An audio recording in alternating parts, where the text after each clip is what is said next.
Welcome to the Deep Dive.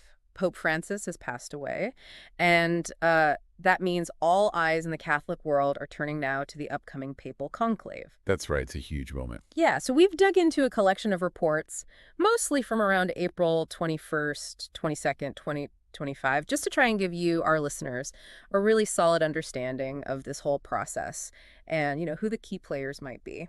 And right off the bat, it's really crucial to remember that predicting who becomes pope is notoriously tricky. Oh, yeah. History is just full of surprises. Yeah. I mean, think back to 2013, right? Cardinal Bergoglio, Pope Francis, he wasn't really on many people's shortlists going into that conclave. That's a great point. I remember that. Sort of came out of left field for many observers. Exactly. So while we're going to talk about some of the, let's say, prominent names being floated, keep in mind that, the Holy Spirit, maybe some earthly politics too, often has other ideas. Okay, so our goal here in this deep dive isn't to predict, but more to equip everyone listening with a clearer picture. What's actually happening? How does this conclave thing work? And who are these potential successors? What are the sort of dynamics at play here as the church gets ready for this? Well, the process itself, it centers around the 137 cardinal electors. They're the ones under 80 years old who get to vote. Okay, 137. And they gather in the Sistine Chapel. It's a very secretive affair, as you can imagine. Right. Doors locked, no communication with the outside world. Pretty much. And they need a two-thirds majority to actually choose the new pope. Two-thirds. That sounds like it could take a while. Oh, it definitely can. The voting can be quite drawn out, sometimes days, sometimes even weeks. They typically hold up to 4 ballots each day. Wow.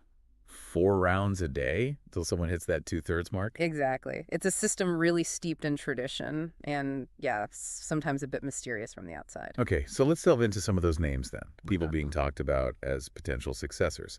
Now, technically, any baptized male Catholic could be pope, right? Theoretically, yes, but realistically, the next pope is almost certainly coming from the current College of Cardinals. Makes sense. So who should we start with? Maybe Luis Antonio Tagle. Yeah, Cardinal Tagle, he's 67 from the Philippines, often described as progressive, very close to Francis in his outlook. Okay. He currently heads the dicastery for evangelization. Hmm. And what's really interesting here is the possibility he could be the first Asian pope. The first Asian pope, that would be historic. Absolutely. Some people have even called him the Asian Francis. Mhm. Right now, he's actually considered the betting favorite, believe it or not. Really? Betting on the pope. Okay. Well, you know how it is. And the general feeling, or the speculation at least, is that he'd likely continue many of Francis's reforms. Yeah. Big focus on outreach, inclusion, evangelization. And his background, he was Archbishop of Manila. That's right. And he's spoken about wanting a maybe less harsh approach towards gay and divorced Catholics. But it's important to note, he holds the line against abortion, reflecting, the church's stance in the Philippines. Okay, so progressive, but with some traditional anchors. But I think I saw in one report, maybe his star has faded a bit recently. Well, that's the thing. One of our sources did suggest that maybe his standing within the Vatican might have shifted somewhat lately. It's hard to say for sure why. Right, that's fascinating. It just shows how fluid things can be inside the Vatican walls. You think someone's a front runner, and then maybe not. Exactly. It could be anything, really. Mm. Perceived theological shifts, maybe disagreements on how things are run, administrative stuff, personal relationships, alliances. Yeah, They matter a lot in that environment. sure, I can imagine. And, cardinals' public statements, even how past actions are interpreted, get put under a microscope during this time. It just highlights that uncertainty we talked about. Definitely. Okay, who's next on the list? Pietro Parolin. Yes, Cardinal Parolin. He's 70 from Italy. Mm. And he's held a really key position, Vatican Secretary of State, basically the Pope's prime minister, since 2013. So deep institutional knowledge there. Knows how everything works. Absolutely. He's often described as a very skilled diplomat, quite moderate. So Yeah. some see him as a kind of continuity candidate. A safe pair of hands, maybe? The leading Italian candidate. That's how he's often framed. As the top Italian contender, his deep involvement in Vatican diplomacy is a huge part of his profile. He's been right in the middle of some really delicate negotiations. Like what?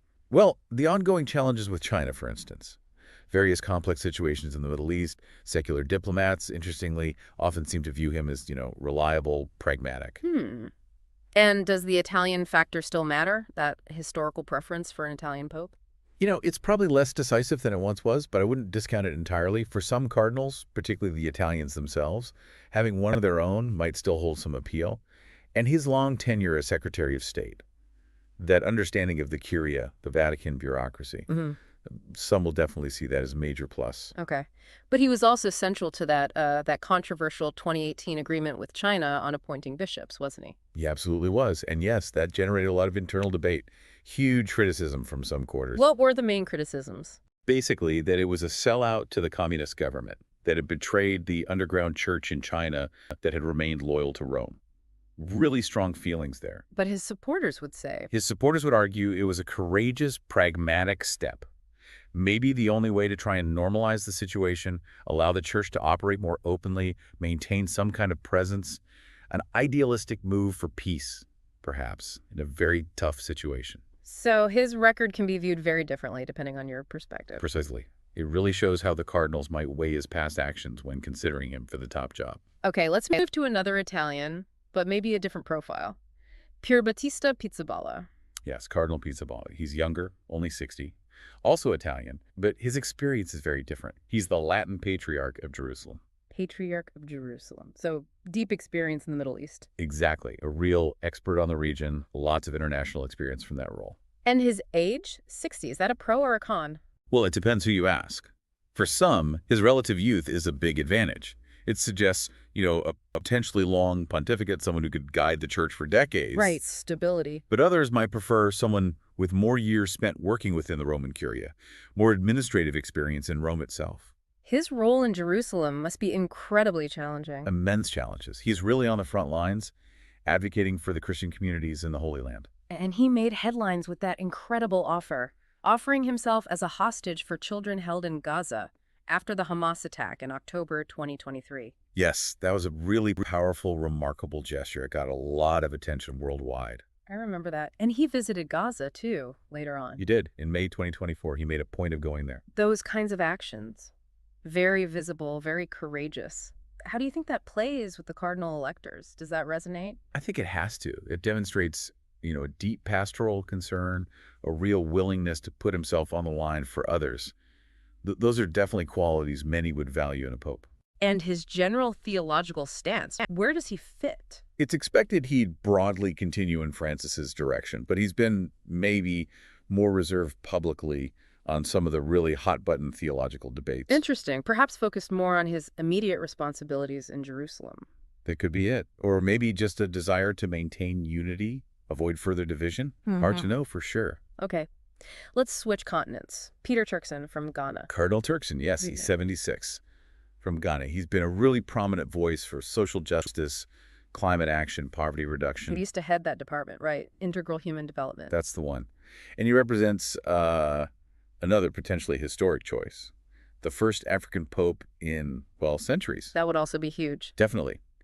His strong, consistent advocacy on global issues, climate crisis, poverty, economic justice, gives him a very distinct profile. He's well known on the world stage. And theologically, where does he stand on some of the internal church debates? Generally, he holds quite traditional views on things like, say, the male priesthood, the definition of marriage.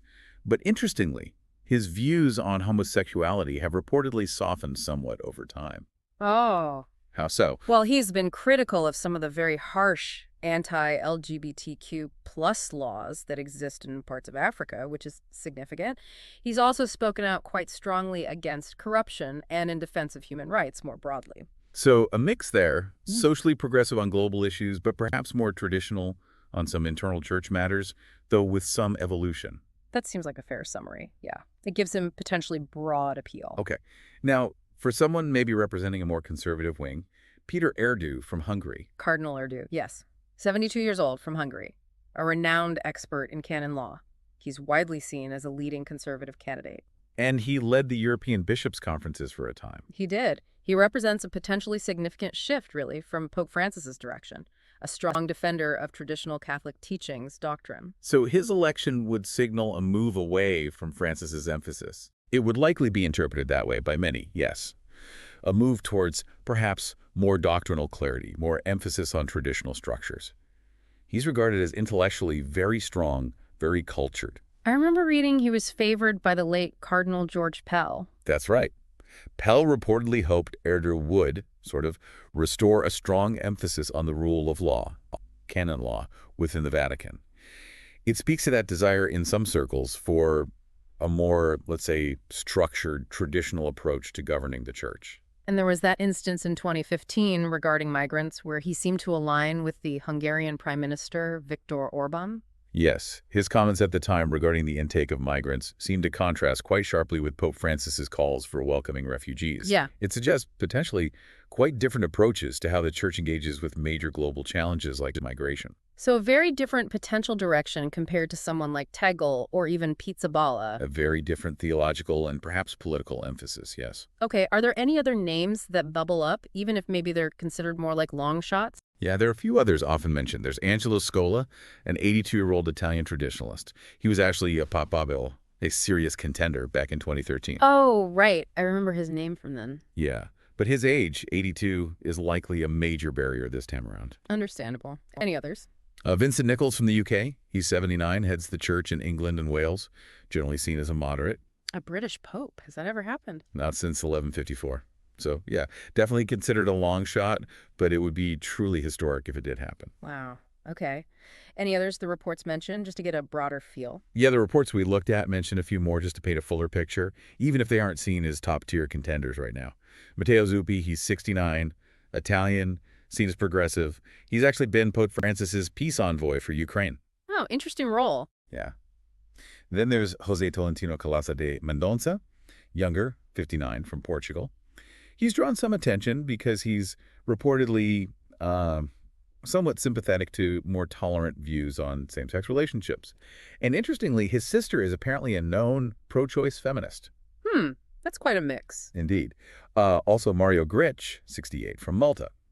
His views are said to have shifted from traditional towards progressive, and he apparently supports the idea of female deacons. Female deacons. Okay. Still a point of discussion. And one more. Robert Serra, 79, from Guinea. A strong traditionalist, very focused on orthodoxy. At one point, some saw him almost as a kind of parallel authority or counterweight to Francis. Really? Yeah, he co-authored a book defending clerical celibacy, famously clashing slightly with the Vatican line at the time. And he speaks out strongly against what he terms gender ideology. So really spanning the spectrum there, from quite progressive to staunchly traditional. Exactly. It Yeah. is a remarkably diverse group when you look at them all. Different backgrounds, experiences, theological viewpoints. It's quite something. So as we kind of wrap up this deep dive, it seems incredibly clear, just like you said at the start. There's no single obvious frontrunner here. Not at all. That unpredictability is absolutely key.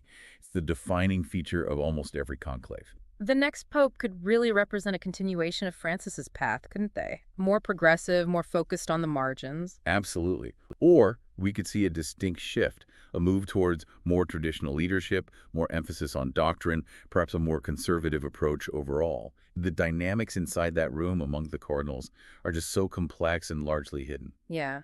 And while names like Tegel, Perelin, Pizzaballa are coming up a lot in these early reports, we just have to remember that surprises are always, always possible. History definitely teaches us that lesson again and again. Yeah. You just never know until that white smoke appears. Fascinating stuff. Indeed. So maybe as we finish, here's something for our listeners to mull over. Thinking about all these different individuals, their backgrounds, their views, what do you think will be the single biggest challenge facing the next pope? And looking at this field, who, if anyone, seems best equipped to tackle that specific challenge? That's a great question to leave people with. Lots to think about as the church approaches this really significant moment.